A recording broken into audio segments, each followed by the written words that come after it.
What's up, everyone? My name is Henry and welcome to my channel called Techademic. I'm trying to get started in the world of online videos as well. So the first one I'll do is just a video on NodeJS, Express and MariaDB.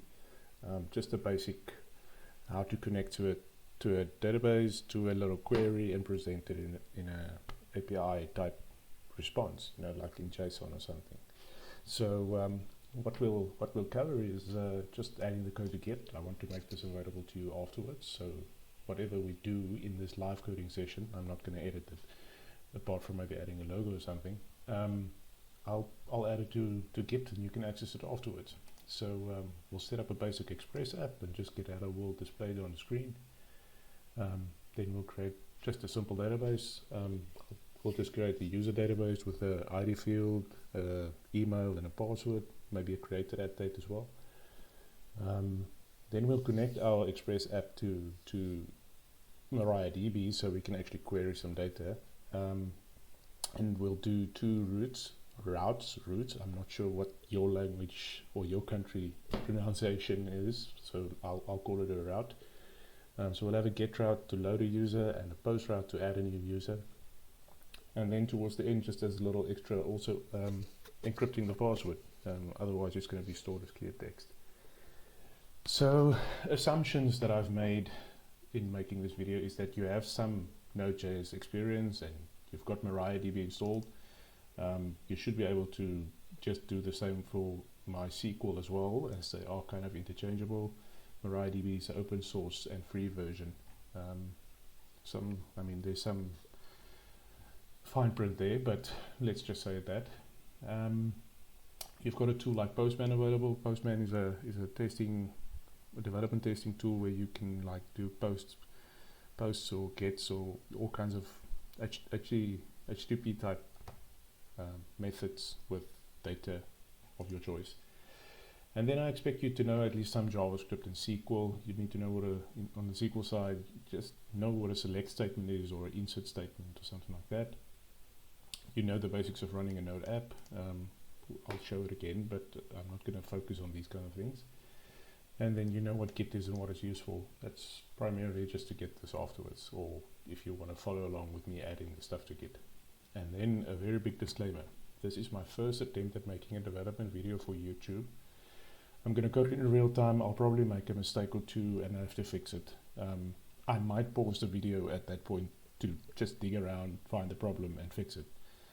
But I'll just continue afterwards at the same point where I left off. And then also, English is not my first language. I think I understand it and speak it well enough, but I might not sound like a typical American or European when speaking this interesting language. Without further ado, let's get going. So, like I said, the first thing we'll do is to add the code to Git. Now, I've got an empty directory here. I'm running Ubuntu 20.04 by the way, but everything you see here should work fine on other platforms as well. Got an empty directory, just the readme file that we just went through. And I want to add that to Git as like the initial commit. So yeah, let's bring this over to the side. So I've created a repository on my GitHub account, just called Node Express and Maria. My connection method is SSH. I've added my keys and everything. I've also created the readme file, so let's just follow along and say git init. So it creates an initial empty repository. I'm gonna git add the readme file, and then also we need to add the remote origin.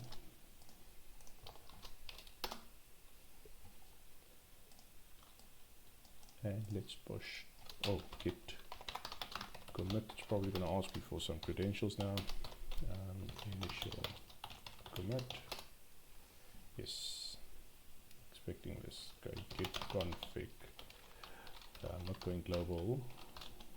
User dot email. And that is MariaDB.com. You are welcome to contact me. Git config user dot name.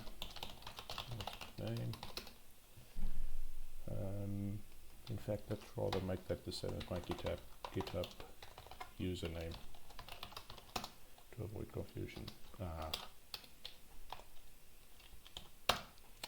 Okay, let's try the commits again. Here we go, and then we're going to push it. Minus U to track origin, origin master. There we go.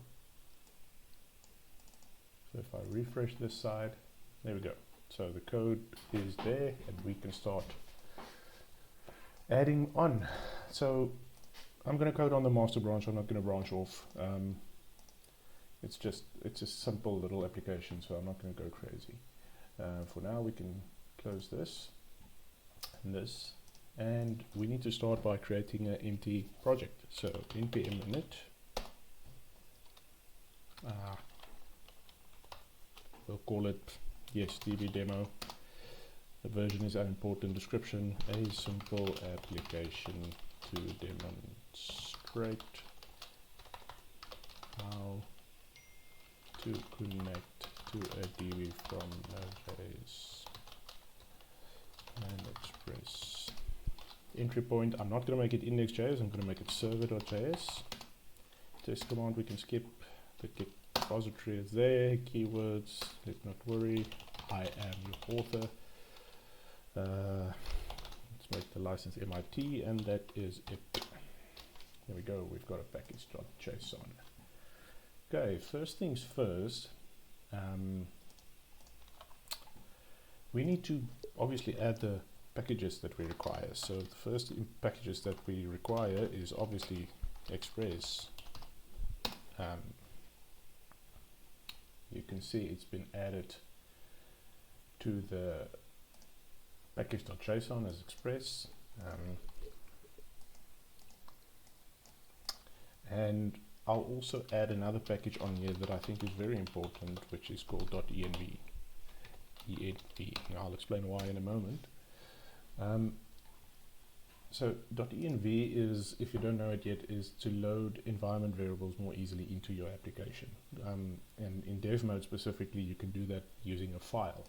So in my case, values like the database that we're connecting to, or the password for that database or something like that, that is typically something that you would need to provide via the command line and not hard coded. So what I'm going to do is just create a dot file. Dot is hidden files, a .env local. We'll just call it that, and then we can, things that you would typically type an export statement for, but something like db host equals localhost in my case. Now in my code later on, I will be able to reference this db host using this .env package, but we'll get to that. For now, I think that's the important stuff. Let's get a basic little server running.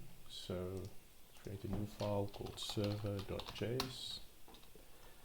At the top of the file, const express, which is going to pull Express into the project.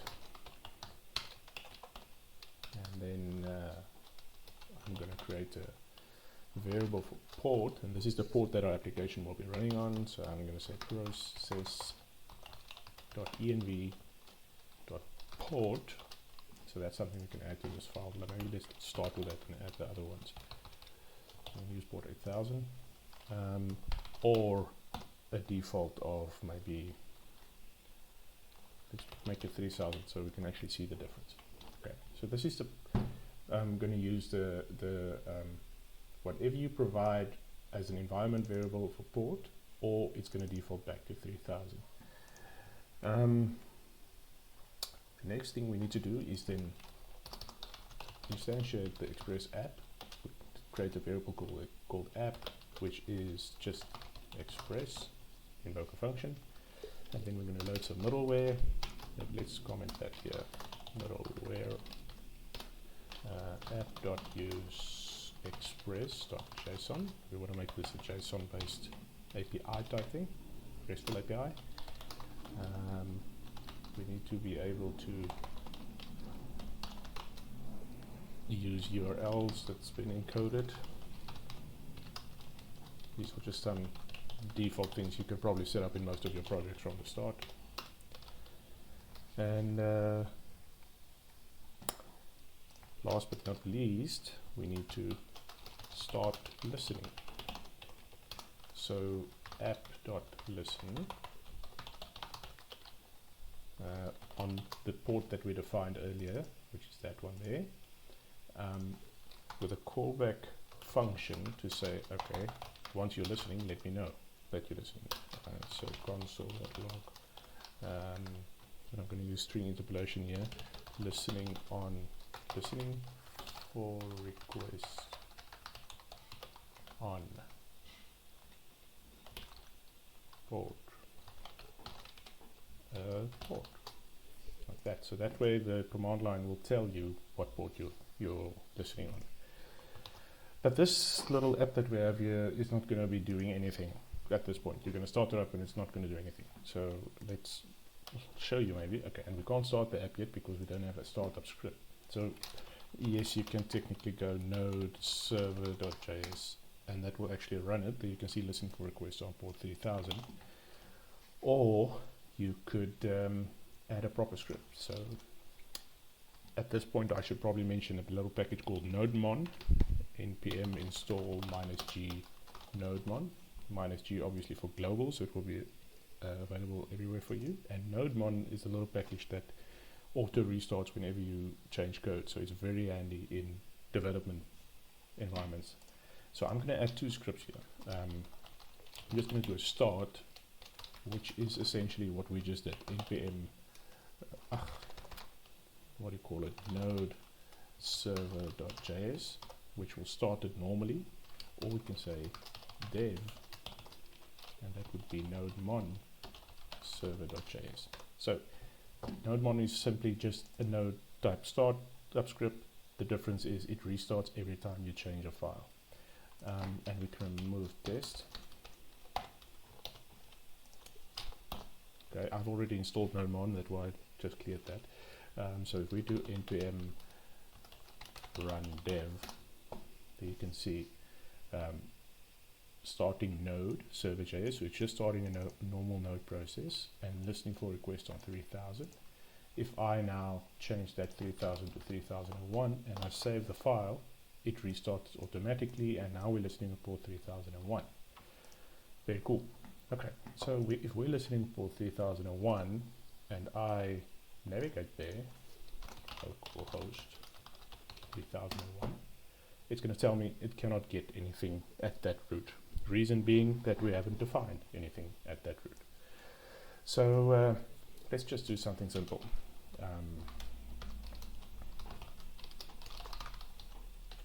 Let's create a normal get route, app.get, and we're saying just / so anything from that point forward should do the following.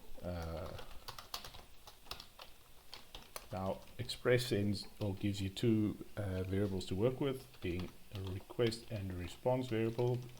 Let's write it out fully at this point, but I'm going to shorten it later on. And we're not going to use request for now, but we're going to say response dot status of 200, meaning it's successful, dot send. And because we're working with JSON, let's send something JSON-y. So instead of send, let's use JSON and say name Henry doing coding. Okay, so if we hit this now, let me bring it over to the screen, sorry. Localhost 3001. There we go. We've successfully called our first get route, and it brought back exactly what we told it to. Now, this is cool and all, but it's not really doing anything. So let's just go back to the README and see what's next. Okay, so we added some code to get. We did a basic Express app. What I just showed you was my version of Hello World. And now we need to create a very simple database. I'm going to do it in a GUI app called dbeaver. You can use command line text. I'll probably add that to to the online code as well. And we can, there's tools like Table Plus and what have you, but dbeaver is quite cool. You can just go to, I think it's dbeaver.org if I'm not mistaken. No, not there. Well, let's just Google it.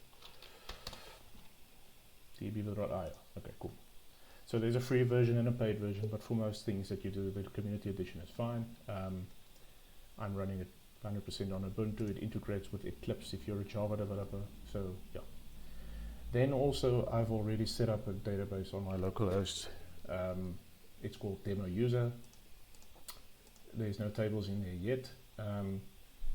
Like I said at the beginning, I'm assuming you have some knowledge of SQL and Maria maybe or whatever. Otherwise you probably wouldn't be here. Okay, so let's create a simple table. I'm going to call this table user. The engine doesn't really matter for what we're doing here. Create a new column. First column is ID. I'm just going to make that a normal integer column. Not null, auto increment. Get to the key just now. Okay. Second column is just email. I'm just going to leave it to defaults, but I don't want it to allow null. I'll create another one called password. I'll also leave it to default and not null. And then last but not least, let's create a created at. It's just handy whenever you're creating a database to have a created at, so then you know when the record was created. You can also go further and do updated at and so on, but I think that's a bit beyond the scope of this little tutorial. So created at just defaults to current timestamp, and we need to make the date, the type date time. There we go. And then we need to add a constraint for a primary key. Just make the ID column the primary key. That should be it. We've got an ID, email or password, and a created at. And if I just Control S to save it, this is the actual script. So let me copy that to the project. Create table.sql.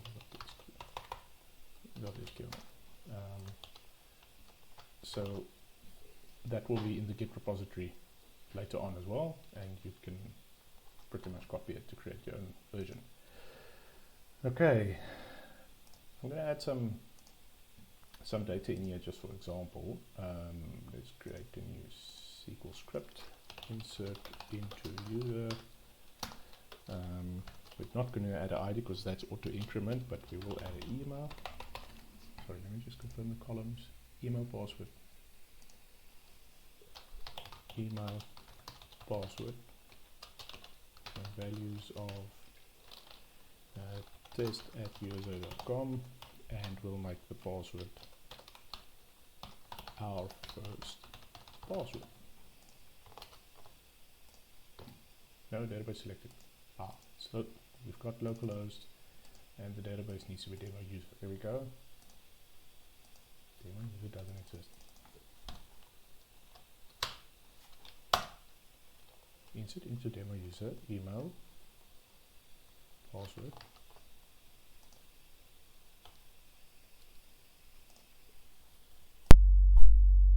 Don't have the table as part of it. There we go. So if we just refresh now, we can see user ID of 1 is test@user.com.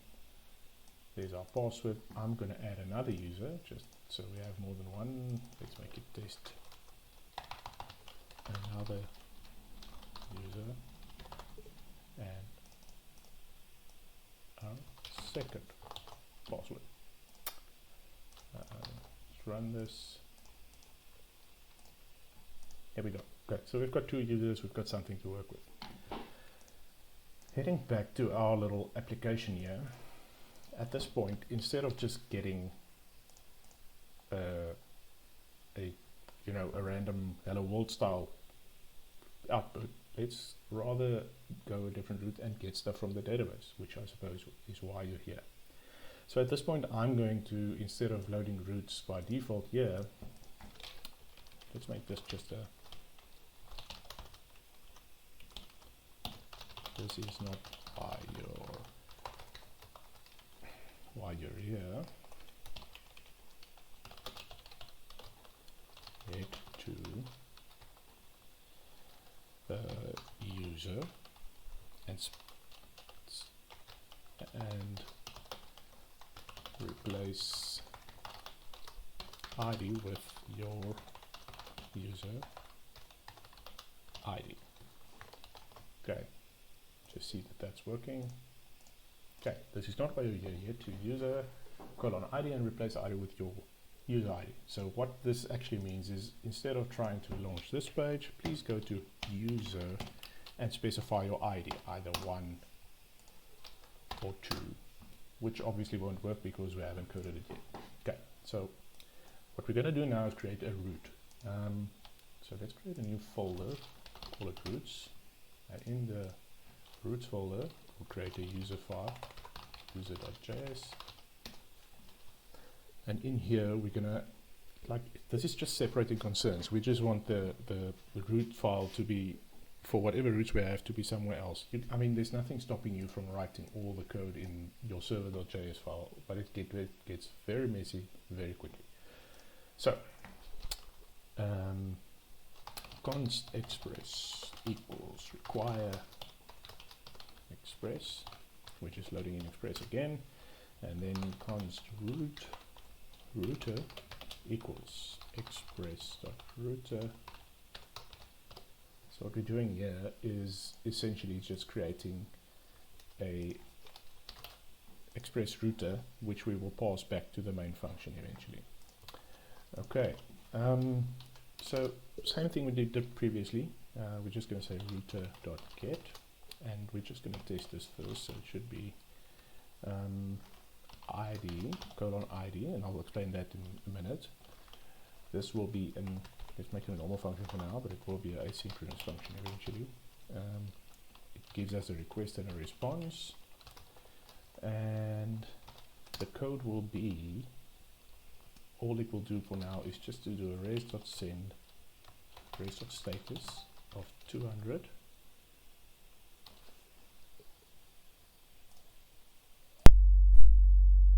You might see me falling off a bit there, but I was rudely interrupted by a phone call that I had to take. Okay, so we're going to send a response with the status code of 200, and just give it the, let's make it JSON again, and provide the ID that we give in just back to the user. So what we do here is we say, take the request object, request dot params, which is any parameters that we get from there, dot ID, in this case that ID. Okay, so it's still not going to work at this point because now we've set this up, but we're not linking it anyway. So module, what we need to do is export it from this file, module.exports equals router or router, and then import it again on the server side. So under these routes, what we can do here is say const user equals, let's call it user root or user route. I'm probably going to say it wrong for whatever place in the world you live in. Equals require, and we're just going to require that root file. Oops. User, and then we can just say app.get again, and now we say user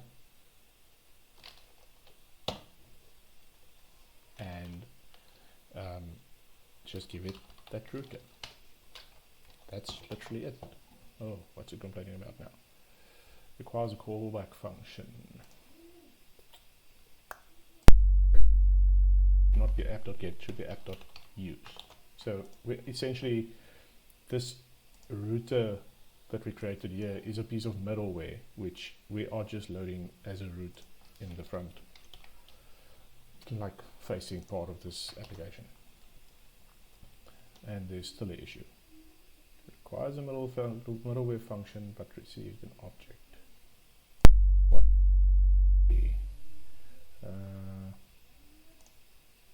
module.export, and there we go. Now it's happy.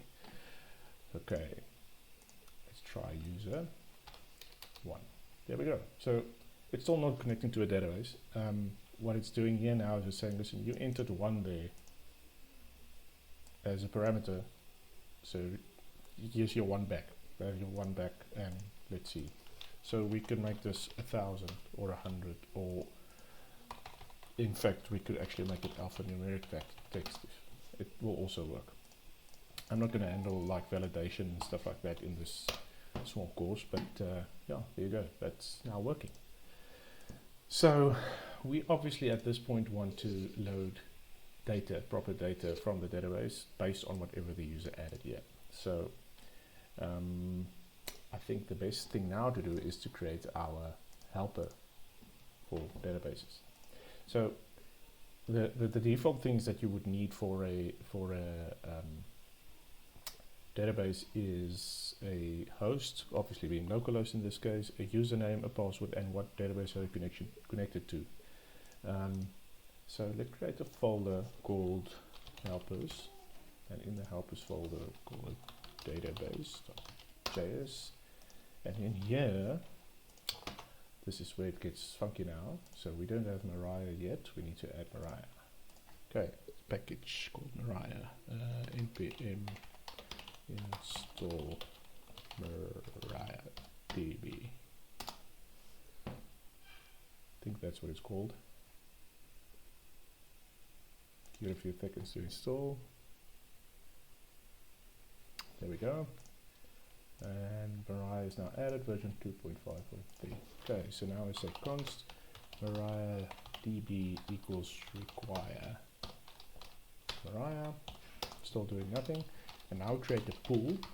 So a pool is like a bunch of connections, or something that defines a bunch of connections, but you define the settings. So we're saying MariaDB, the object from there, dot create pool, and what we need here is things like host, which we will get from process.env.db host. Don't worry, we'll set that up now. User process.env.db user, a password process.env.db pass, database. What's the name of the database? And that will be .env.db name. And we're going to set the connection limit to 5. Now I'm speaking off the cuff here, but I think that means there will not be more than 5 simultaneous connections to this pool from this specific application. But please read up on that on your own time. Okay, so connect and check for errors is the next thing we need to do. So we'll take this pool defined here and get a connection from it. Get connection. This is a function that returns an error or a connection. Sorry, that needs to be an arrow. Okay, so if we have an error, let's try and handle it. If error.code equals. Now, it might look like I know exactly what these are, but I had to read up on them as well. You'll probably need to do some digging at some point. There are more of them. I'm just using the most obvious ones.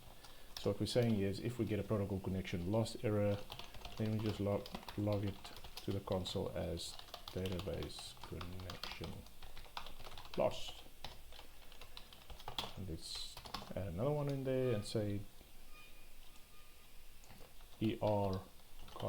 count error, and this pretty much means database has too many connections. And one more,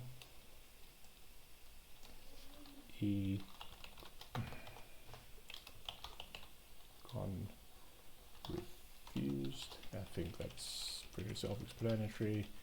A database connection was refused. Now this is probably a wrong username or password or something like that. If there's not an error, we won't do that, and we would just say if there's a connection, the second parameter which we get. Then let's release it once we're done with it,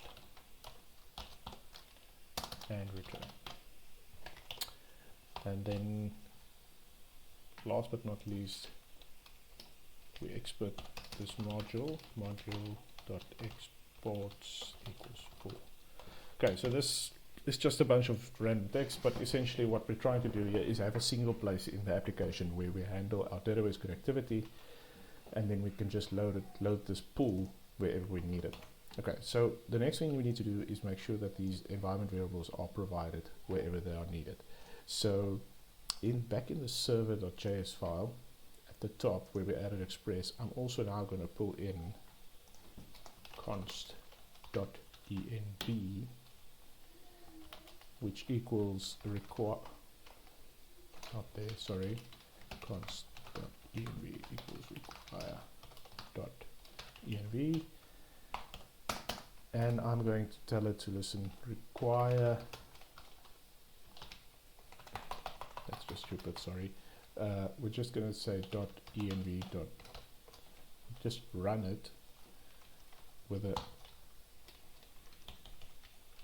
I'm being stupid here. We need to tell it that it needs to use this envrc.local file as a default. So .env.config. We give it a path, and in this case .local env. And just so we can test it, let's just add on here what was the env variables that we added. Port 8000. Okay, so by default in the top of our server.js file we say if our port is provided, use that, otherwise use 3001. So if we start this up now and whatever I did here is working correctly, it should be using port 8000. So npm run dev, and it's not working as expected. What am I doing wrong?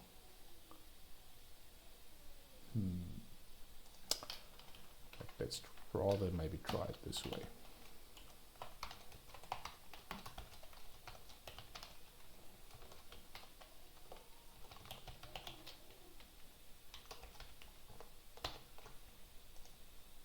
Still not working. Let me just figure this out and come back to you. A little stupid. The file is called .env-local and not local-env, which is how I had it like that. So just put it the right way around. That's the one thing. And the other thing is port 8000 was already in use on my box. It says add crash address already in use. So I just made it 8001. So let me just show you. If we make it 2 and save it. Now this is not a file by default picked up by Nodemon, so we'll have to just start it manually. Now you can see it's running on 8002. Just so we don't have to refresh the whole time, I am going to default it back to 3001 because I want it to remain what we had in that window here. See that it still works. There we go. 2, 3, 4, 5. Yes, still working as expected. Okay, so back to the database problem.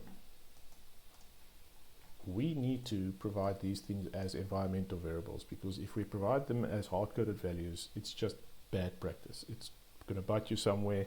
Please don't do it. Make it a habit to use this type of structure where you provide the variables from the command line.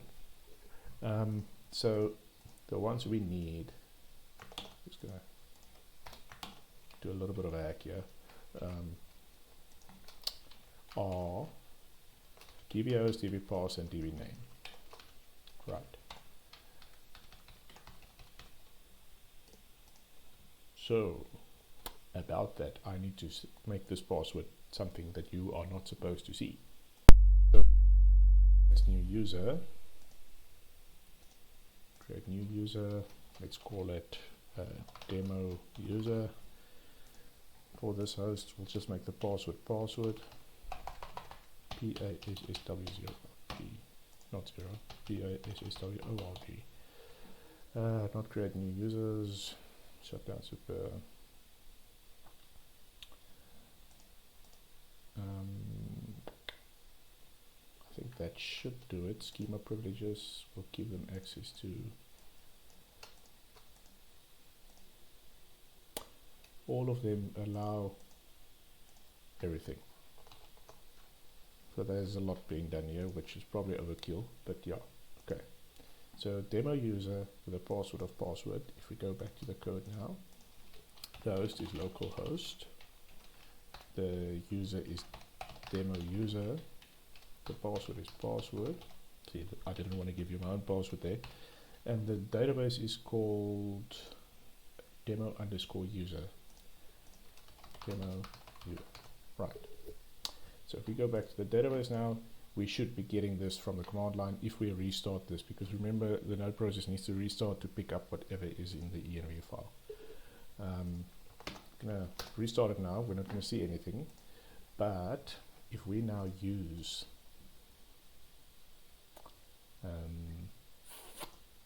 we need to now use this database. So let's write a query.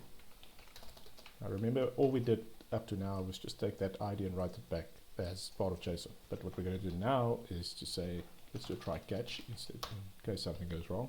So if something goes wrong, we say response.status of 500. Let's make it 400. Dot send, and we send the error.message. But if it goes right, what we do is we create a Sql query. We say select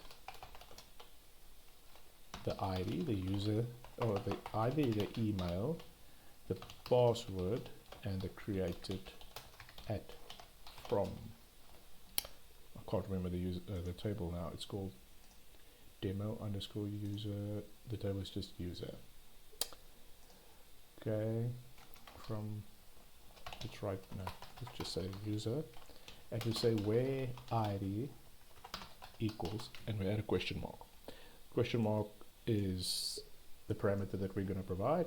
So what we do now, we also need to change this to an asynchronous function, because we might be waiting for things to happen.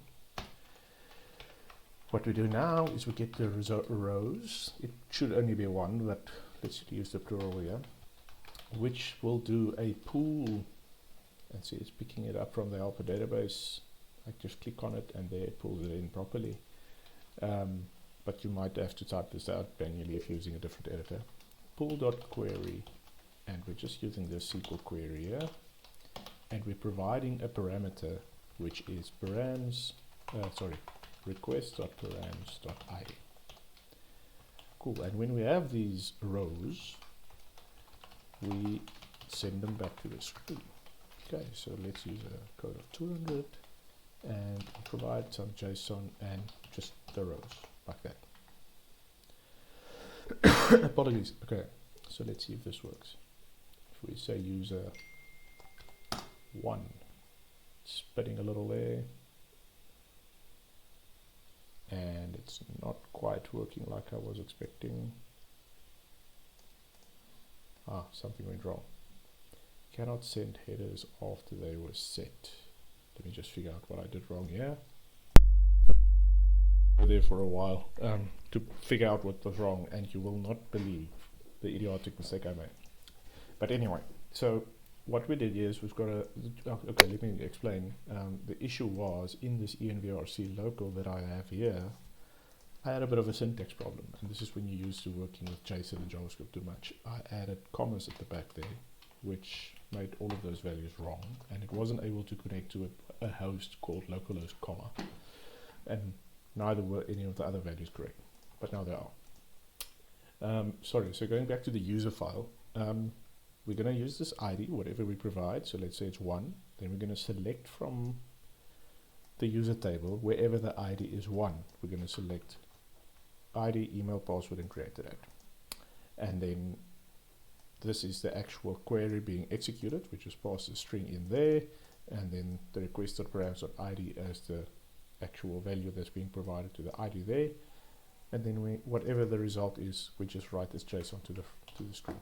So back to this. There you can see I actually ran it once already, but you can see I used the wrong character. There's no such ID. Let's call it ABC123, no such ID, but we do have a user with an ID of 1, being test@user.com, and I believe we have one for 2 as well. There we go. So that is a very simple little GET request to get something from a database using a database helper. Now, I just want to get back to this database helper. You can see I did some logging now to try to figure out what was wrong. If you have a file like this with the pool defined, with the settings and so on, and you import it into wherever you need it like this, it means it's already ready to be used whenever this file is called the first time. MariaDB create pool and the get connection, these handle the connections for you and make sure that things happen like they should. Okay, so the next thing we wanted to do was, let me just get back to our little GitHub, or where I've got the README here. We created a get route for loading a new user. Now we're going to do a post route for adding a new user. Okay, so let's get back to the user file. And in this case, we are not going to be doing a GET request. We will be doing a router.post. And instead of providing an ID, we just say register. And okay, something else is important here. Okay, we did actually say use express JSON and express URL encode, which means the body parser and things like that is loaded as well. Okay, so this is an async request again, because we're going to be executing an async query. Async function that gives us a request and a response object that we can use. We do the try catch, same as we did above. Can literally actually just copy that part, put it there, and okay, so what we will need is the fields that we have in the database is an email and a password. This one is auto-generated, this one is auto-generated. So let's get back to the code and say, let's get just use the structuring to get the email and the password from the request.body, sorry. So I'm going to use Postman to demonstrate this now, but essentially whatever we put in the register like that, so I've got henry@test.com password. This is, if you're using Postman, you go to the body, make sure this is a post, you go to body, put in your JSON and make sure that you selected JSON here as your data type. If we now go back to this, these are the two fields that we're going to use to insert into the database. Okay, so now we'll just say const Sql Query again. You don't have to do this part, you can write the query inline, but I like to keep it separate. We just do insert into user, and we're going to insert an email and a password, and the values will be 2 little question marks again. And then we do a result, we create a result object, which is going to give us the ID of the field that we inserted. So we do pool.query, Sql Query right above us, and we say, and this is an array of values, being the email, that one, and the password. So make sure the order lines up, so the first one in the array should match the first question mark, the second one in the array should match the second question mark. That's the result, and then we can just do a res.status of 200.json, and in this case I just want the user ID for the record that we just created. So it would be, you can, okay, let's first write the entire result back to the screen, and then I'll show you what I mean. Okay, so register, we will provide an email and a password which we get from the body. We're going to insert it into the user table as email and password, and then the result. I'll show you the result now, but one of the fields is like the inserted ID. Okay, so let's use Postman, user register, value of that and the password of that. We send, dun dun dun, we get a user ID of 5. Oh, that's the other application I'm running. Ha, because that wasn't right. 3001. There we go. This is, so the retro post has a response status. Let me just get Postman again, of 200, which means everything is okay. And it's giving me the entire result object back in JSON format. So if we go back there, you'll see there's affected rows. 1, the insert ID is 3. So this user that we just created will have an ID of 3. And there's no warning errors that came through. So what I wanted to do before now was to say, just give me the user ID. And that would be result.insert ID. Okay, let's run this again. And make it academic. There we go, and that's user ID of 4. So if we go to the database and you refresh, now we've got a few things here. Okay, so I mean that actually just covers the basics of this little tutorial that I wanted to do. I mean, I said we'll connect the app to MariaDB, we'll do a get route, the post route, and then there's the extra, encrypting the password so it's not clear text. I mean, this is obviously an issue. If somebody gets access to this database and you've got hundreds or thousands of users, now you also have their password in clear text, so this guy can probably just use that email and password everywhere, because let's be honest, most people reuse the same password. Sorry, just add some water. So the last thing we're going to do now is let's commit at this point. So we're going to add everything and say git commit minus n working git plus post routes. Okay, yeah, we can push that to master. So now we're going to do some encryption, and the library we're going to use is called bcrypt. I'm not going to go into too much detail with it, just show you how to do a basic use case. So what we do is npm install bcrypt.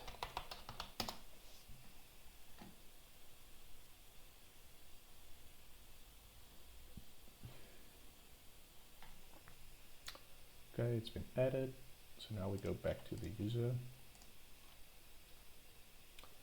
And what we need to do is, before we can still send the value in as clear text. I mean, you should have your website set up to, or your API or whatever set up to use SSL. So it won't technically be clear text by the time it arrives at the server. It will be decrypted properly and so on. But what you need to do is take whatever you receive, because by the time it reaches this runtime, it will be clear text again. Whatever you receive, you need to then encrypt again before you put it in the database, and then also provide a method to decrypt it afterwards. Okay, so what we'll do is take that password and say create a encrypted password from it. And all we'll be doing is to say await bcrypt. We need to add bcrypt first. Const bcrypt equals require bcrypt. Encrypted password says bcrypt dot what's the thing again? Hash. Will create a password hash, not really encryption. Okay, and then we just take whatever we receive from the front end or from the client, like that, and salt or round. So the default value for salt or round is 10. Let me just show you something else. So salt is like a random first section of the password. You can create it in 2 steps as well. We can say salt equals await bcrypt dot salt, and then provide a value there. Let's say 10. But I'm not going to do that. I'll just provide it in line. It's a single command. The default value is 10, and for 99% of use cases, that's good enough. If you want to know a bit more, I suppose the best is to just go read up on it. I'm not going to tackle too much. Okay, so what we do now, instead of taking that password and just adding it into the database, we're now going to use the encrypted password. Like that. Okay, so let's not yarn, npm run dev, and let's create another user. So let's make it a very clear password, although that is, this is my, or make it one word, this is the password. I mean, that's clear text as can be, and we say academic at youtube.com. The user ID of 5. Now if we go there, look at that. Good luck hacking that thing. I mean, that is a ridiculously random string that makes absolutely no sense to me. And in short, that's how you would encrypt or hash a password. Encrypted is probably not the right word here. So, I mean, there's now a bunch of things we can do further. I think the last thing maybe is let's compare passwords. So you're probably going to write some kind of a login logic at some point, and one of the things you need to do is to compare the password. Now this part I did not prepare at all, so let's try it on the fly. I'm just going to have a sip of water. So what we do is another post route, call it logging, and it's async function with a request and a response. The normal try to catch, we're just going to use the same catch there. Okay, so what we do now is, how should we tackle this? We log in with the user ID. Let's add that as a parameter. Now, let's use the body only. Let's use the body only. So same as we did here. Difference being, we get the password and the ID from the body, and then we do a query to get that user. Sql get user. This is just a string. Select password from user where ID equals const rows equals await SQL get user, no, sorry, pool dot query and the SQL get user, and we will provide the ID. So if there is rows, there will probably only be one. So I'm gonna have some bad coding style here, but anyway, let's just do it one step at a time here and say res.status of 200.json with the rows and only the first record, because there probably should only be one. Otherwise we do a res.status of 200. It's still an OK request, but we say send user with ID, using interpolation, user with ID,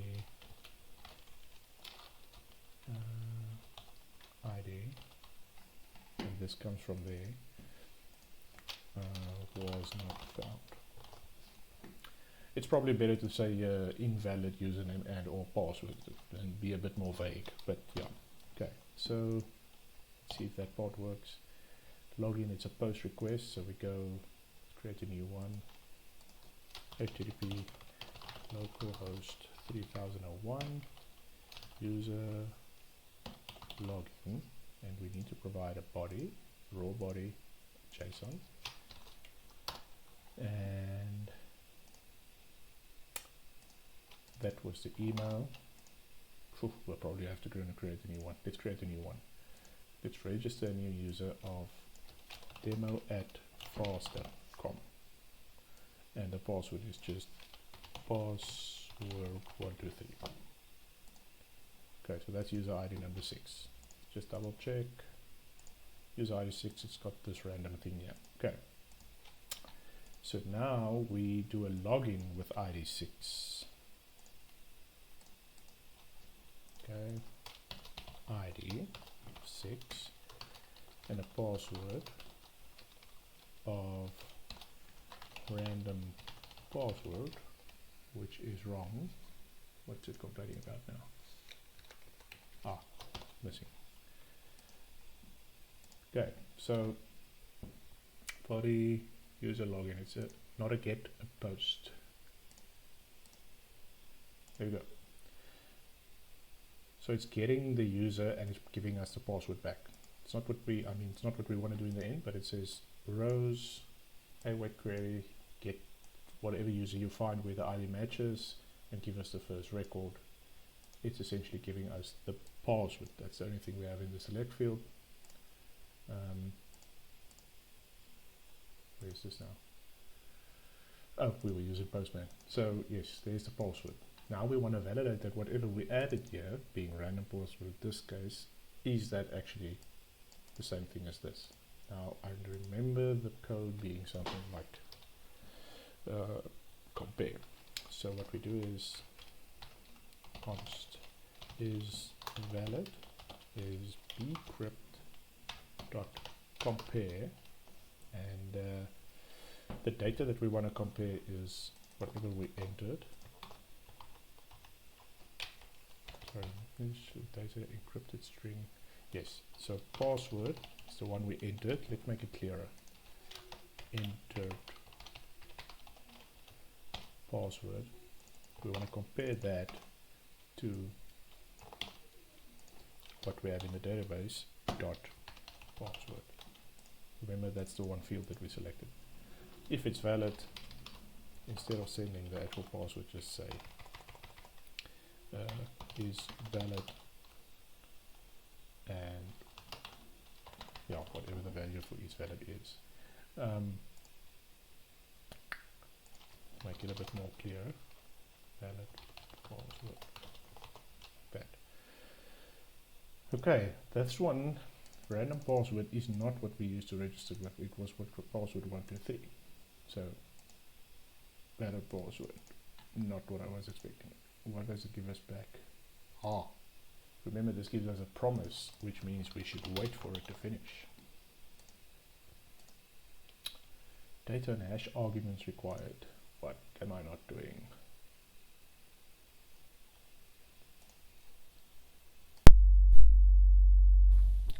You know what? This is the problem. We are pulling from the request.body an entered password and providing it to this compare method. The compare method is complaining that it's getting data and hash arguments are required. It's as if one of these are undefined, which makes sense because we're not giving the correct variable name there. It should be entered password and not password. So I think we should leave it like this and just make this password again and password, just so they match up. And let's try again. There we go. Valid password false. So the password should have been password 123. Valid password true. There we go. Okay, something is complaining here still. I'm not quite sure what that. Oh, that's that same error that we had previously. I think what's happening is there's more than one thing being sent here. I'm not going to worry too much about that at the moment. What I did cover though is adding the code to get basic Express app with hello world style thingy. We created a simple database using dbeaver. You can use any tool you want. We connected the app to MariaDB in this file here. We did a get route to load a user. We did a post route to add a new user, and then we encrypted or hashed, which is the more correct term here, the password so that it's not clear text. And that is it in a nutshell. I hope this made some sense to you. It's my first attempt at doing something like this. So yeah, let me know what you think, and subscribe and give me some ideas for things you want to know in the future. I'd love to hear what your thoughts are. Thanks. Bye.